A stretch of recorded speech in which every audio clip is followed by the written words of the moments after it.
Assalamualaikum warahmatullahi wabarakatuh. Saya Fazalia Cayati dari Fakultas Ilmu Komunikasi Sastra Bahasa, Prodi Sastra Inggris Angkatan 2021. Pertama-tama saya akan menjelaskan tentang diagnosis melalui critical thinking.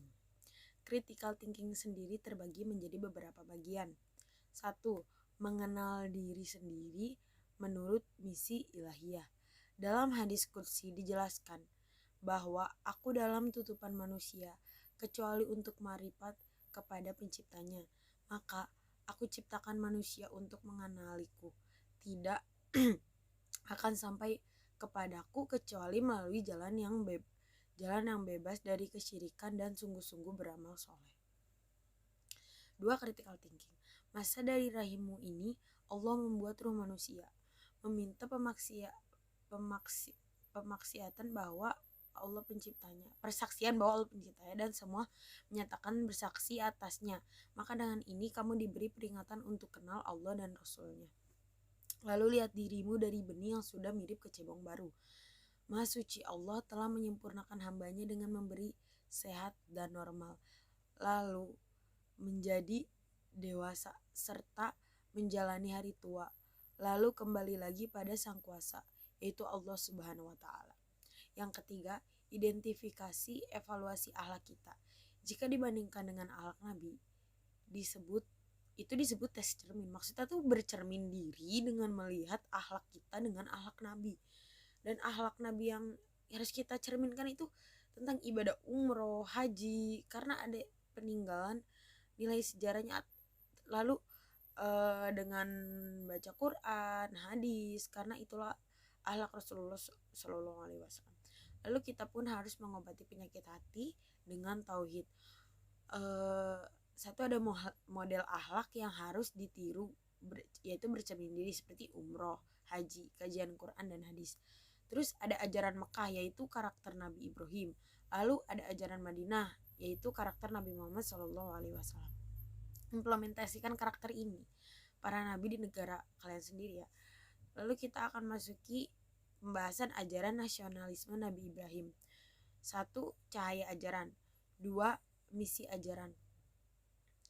Inti surat Ibrahim ayat 1-3.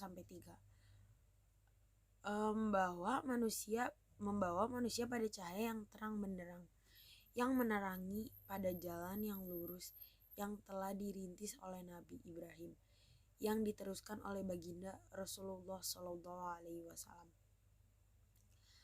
Terus kajian tafsir Al-Baghawi surat Ibrahim. Cahaya agar kamu menyeru mereka dari jalan gelap memasuki cahaya keimanan.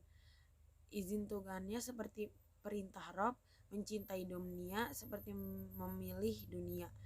Mereka mencari dunia melalui jalan jauh dari kebenaran atau jalan yang diharamkan. Al-Quran adalah kitab yang harus dipahami untuk memberikan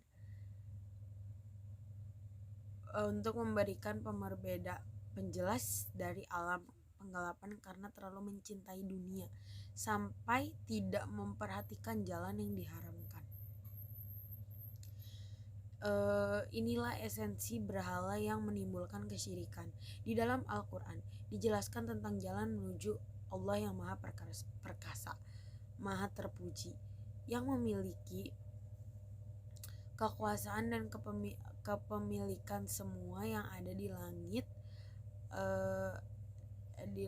Kegelapan terjadi karena gerhana yang ada. Terus penghalang cahaya ajaran akibat awal nafsu yang terus berenang dengan samudera kenikmatan, akhirnya terperosot dalam pusaran maksiat sehingga terhalang untuk berlabuh dalam pelabuhan kebaikan menuju akhirat.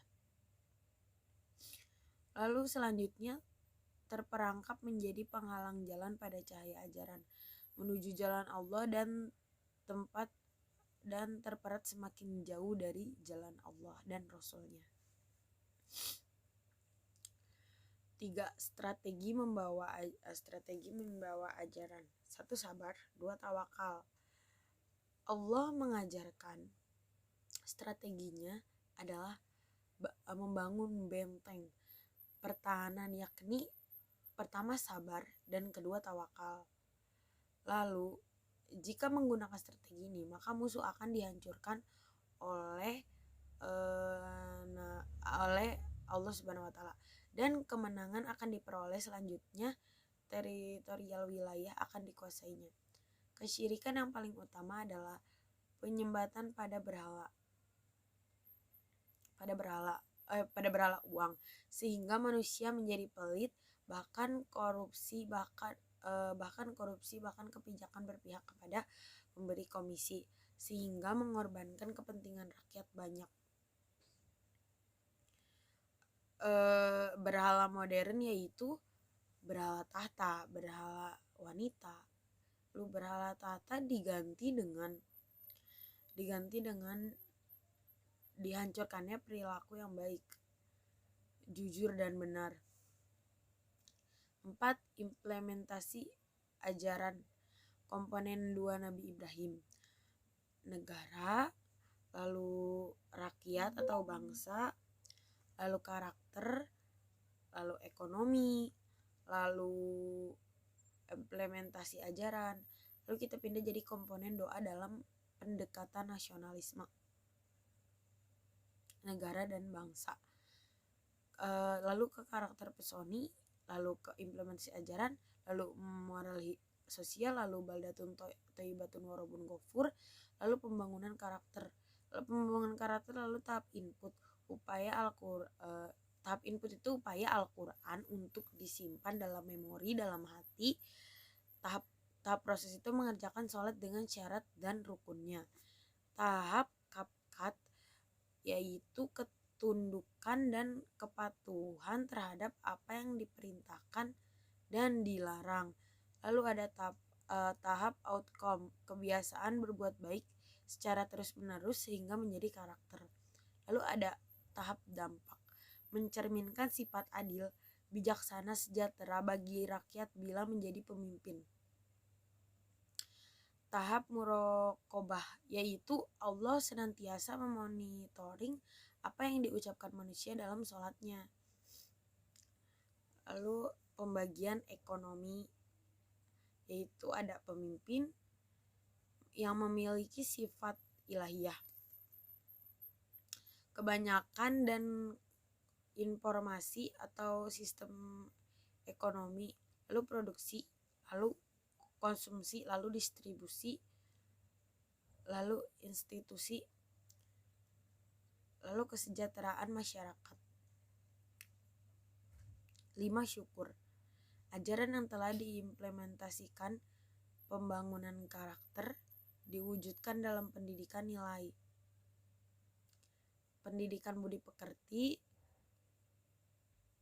pendidikan moral, pendidikan watak yang bertujuan mengembangkan kemampuan bangsa untuk memberikan keputusan baik atau buruk,